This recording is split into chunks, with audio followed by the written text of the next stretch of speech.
Hey, so what are we looking at?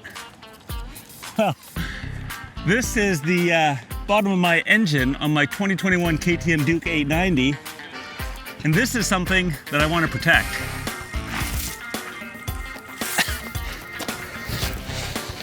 Now, I realize the channel's called Pave Chaser, but we're really all about adventure here, and sometimes an adventure is going to take you off the pave, and this is why I decided to see if I could find a skid plate to put on the bottom of this bike, or as they call it in Britain, a bash plate, which I actually kind of prefer. You got bash through things. I like the bash plate. So I began searching to see if I could find something for this Duke. Where it is a sport bike, there's not a lot of options out there for protection. Even though protection is one aspect of it, I think putting something on here is gonna make it look really cool. So I had two reasons to put one on here. So I searched like high and low and everywheres, and I could hardly find any options. Eventually I did come across two. Why don't we head back over to the PCG, or the Pave Chaser garage, and I'll show you what I found. Okay, so we made it back to the garage. I got the bike set up on the stand here. We are gonna put on this skid plate, or bash plate as they say. Now, in my searches, it was very, very difficult to find skid plates for the Duke 890 or 790. Everything was for the Adventure or other Adventure Series bikes, but I did come across two.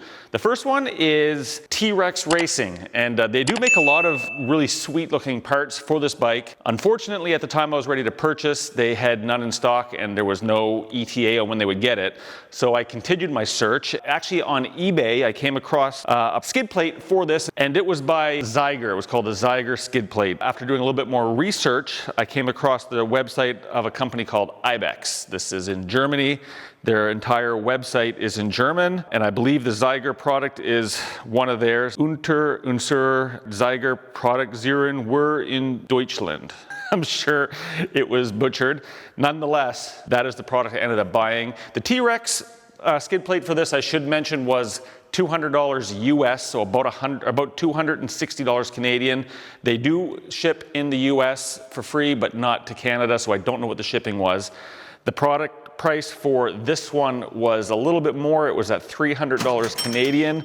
I got nailed on shipping of $100. So this whole thing basically ran me about $400 Canadian, which is a lot, but again, having that protection down there would give me some peace of mind, especially with the upcoming trip to the Arctic Circle. If you haven't heard about that, definitely check out some other videos. That's the whole point of prepping this bike. Also, I'm not gonna lie, guys, I think this just looks super dope on this bike, and I want your guys' opinion when I get finished installing this. I'm gonna show some beauty shots, and you tell me what you think. Do you think it works, or do you think this was a poor decision? We're gonna jump right in and install this right now, so let's start with that. Okay, so I got the product here, and I will be honest, one of the reasons that did lead me to wanna go with the Ibex product was the fact that it did have these orange accented plates that go on here. This piece, it does come in 4 different pieces. You got this large main piece, you got another piece that goes inside here for additional support likely, and then you've got these 2 side pieces that will go here.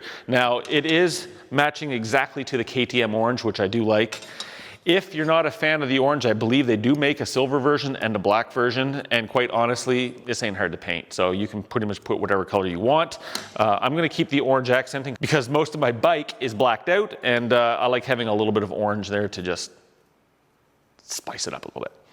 This is really going to be a pretty quick install. Everything's pretty straightforward. So there's a number of these little rubber grommets. 2 of them are going to go right in this piece, which is the primary skid plate piece.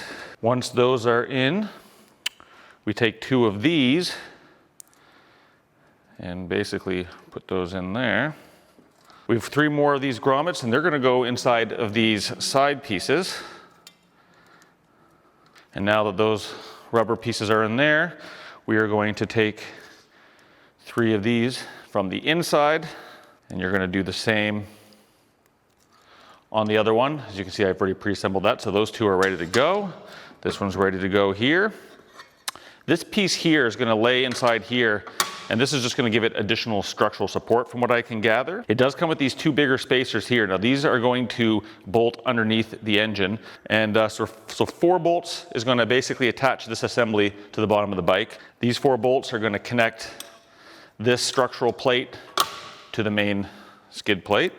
So this is one of those parts that you can actually mostly pre-assemble before you put it on the bike. This whole thing, I should mention, is assembled with a single Allen key, which makes it pretty simple. Tighten that up a little bit. So the next piece we're going to do is we're going to connect this side piece.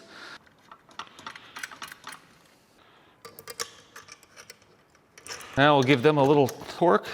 I should mention, this is super heavy duty, heavy gauge steel, and there's some aluminum pieces in here.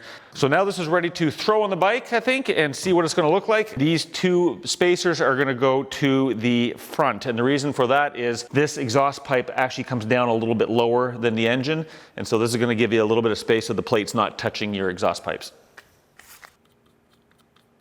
And the nice thing about these is when we put the other screws underneath, it's going to actually help tighten these up as well, so they don't need to be too crazy tight. And they're rubber, so they got a little bit of play there. Okay, first 2 bolts in. Okay, so now we're going to put the whole assembly on here. We got 4 screws left, 2 long ones and 2 short ones. The 2 short ones are going to be in the front that connect to the spacers that we just put in, and the 2 long ones are going to be at the back. So we're going to go ahead and chuck those on. All right, so like many projects, we have a slight problem, and what's happening is that the engine guards that we installed are causing it so that I cannot put this last bolt to connect the skid plate in. So what I'm gonna have to do, and I'll show you, we're gonna have to basically cut a little strip out of the corner of this so that it can clear this bar, because this is where we're not able to get that last bolt in. Okay, so I'm gonna basically take those other 3 bolts out. We're gonna pull it back out, take a grinder, grind that out, touch a little bit of paint. It should fit exactly how it should, so let's go ahead. Remember kids, safety first.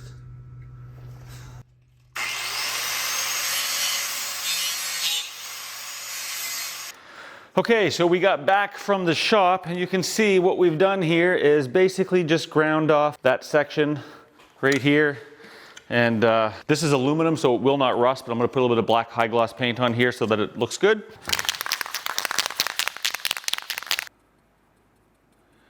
Okay, so attempt number 2.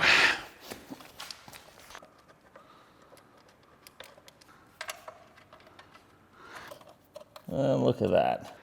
All right, guys, there it is. Now that we've got that part grounded in, I think it looks amazing. I really actually love this. This looks badass the way it comes out here. I think it gives it a sporty look. This gives you the protection for the bike, but also maintains the sportiness of it. What do you guys think? Let me know in the comments. And until the next one, thanks for watching, guys.